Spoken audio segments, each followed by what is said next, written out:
Well, hello and welcome to Self and Social Identity in Christianity from Moody Bible Distance Learning. This is your fearless leader, Professor Jefferson.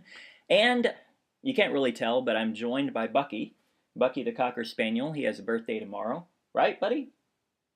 I thought he might pop his head up here in a second, but I don't know if he's going to do that. So, welcome to week 6. Week 5 was kind of a lighter week. You just kind of talked about your gaps with me, and I was really, really pleased as I've been grading some of them.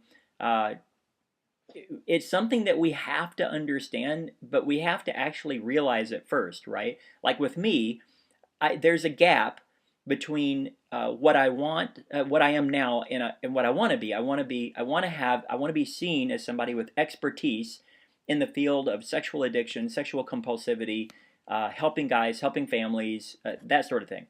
But there's a gap because I have a lot of knowledge. I've got dozens, if not hundreds, of books in my library about that subject. But I need training. And so I'm getting that training. So I'm in the middle of closing my gap. And so many of you were able to show that, you have gaps too. And I guess one of the most basic gaps is your education, and that you're in the middle of that right now. So I just wanted to say I'm very proud of you about that. So welcome to week 6. Hopefully you guys have been watching some Olympics, some curling, some good curling going on. And I just love the Winter Olympics. It's like, what do they do the rest of the years? What do they do the rest of the year? Do they just snowboard all year long? What a great life, right? But they also do things that you could die. So they're like really brave. So much braver than I could be. I could never do the ski jumps and stuff, although that looks really cool. So I wanted to start off by telling you that Founders Week was last week, and all of the sessions are online. They're on YouTube. And I have been going through each of them on the treadmill. I've been listening to them, each of them one at a time. And I haven't listened to all of them. I will probably by the end of this week. But I will tell you, I want to encourage you to listen to J.D. Greer's message about Job. And maybe just because where I am in the last 5 years of our lives have been very difficult, it just really, really struck me. It really, really encouraged me. And if you're going through some hard times and you don't really understand what God is doing, it's a really good message for you to listen to. So I want to encourage you to do that, J.D. Greer. And I just was so thankful for all the music and all the testimonies. And if you have a chance to listen to any of that, please do. I want to remind you on February the 28th, we have a day of prayer at Moody. And as distance learners, we'll be participating in that as well. So I'll talk more about that as it comes up. So week 6. Week 6, you have a couple of assignments. First, you're going to do the ecosystems pyramid. So how are you identified as a Christian? How do people know that you're a Christian from the outside? And as you build this ecosystem pyramid, think about prospective employees. What do they know about you? Think about the way of communication. How do you communicate the fact of, thinking about if you're trying to get a job, how are you communicating that? And think about all the different things that you do in your life. And as you look at that pyramid, think about how you're communicating your Christian identity to the community at large. And then you're also going to be writing a paper about digital footprints. And if you read the chapter in Kang, I was actually personally challenged. I have a LinkedIn, but I don't do much with it, and I need to. So I'm going to work on my LinkedIn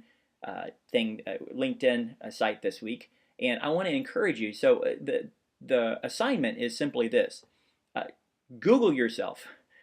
Look at the different formats. Are you on Facebook? Are you on Twitter? Are you on Google Plus? Are you on LinkedIn? Do you have a blog? Do you have a website? What are you doing? And you're going to write a 2-page double-spaced paper just about your presence. Is it aligned with what you've been writing so far? Or is it all over the place? If you don't have a digital footprint, why not? And if so, do you want to start one? Or don't want to start one, and tell me why. And then the discussion board, we're going to be talking about social media. And I want 2 different principles, or 2 different principles about Christians on social media. Let's get some guidelines going. What have you learned about being on social media? I have a friend who is not online at all, except for LinkedIn. He's not online at all. He's convinced the government is spying on him. And we do know their algorithms are out there and they're watching us, and all of a sudden, we watch a video about, I don't know, about snowboarding, and all of a sudden there's snowboards for sale down at the bottom. They know, but I don't think the government is watching us, although it may be. But he's kind of paranoid about that, so he doesn't do it. I also know Christians on Facebook who I just simply unfriend because what they post is not consistent with what they say they believe. On Twitter, there are a lot of people that I follow that are simply pastors, and I want to encourage them, or news sites, or whatever. But I will tell you that I've several times almost just went off of Facebook completely. It just drives me crazy. But it is an amazing way to keep up with people's lives, and especially if you're praying for them and you want to be able to. A friend of mine yesterday, his wife had surgery, and he said, he sent me a note and said, hey, thanks for praying. She's okay. And I wouldn't have known that. I wouldn't have known that if it wasn't on Facebook, right? So he wouldn't have called me. He wouldn't have emailed me probably. But I was able to know that because of Facebook. So just like anything, it can be used for good or for evil. And I want to let's just talk about it. What's our social responsibility on Facebook, on Twitter, on LinkedIn? So that's it. There is no question of the week.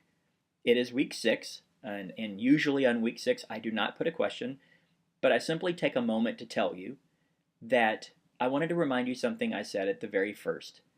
And I was reminded of that by a student this week.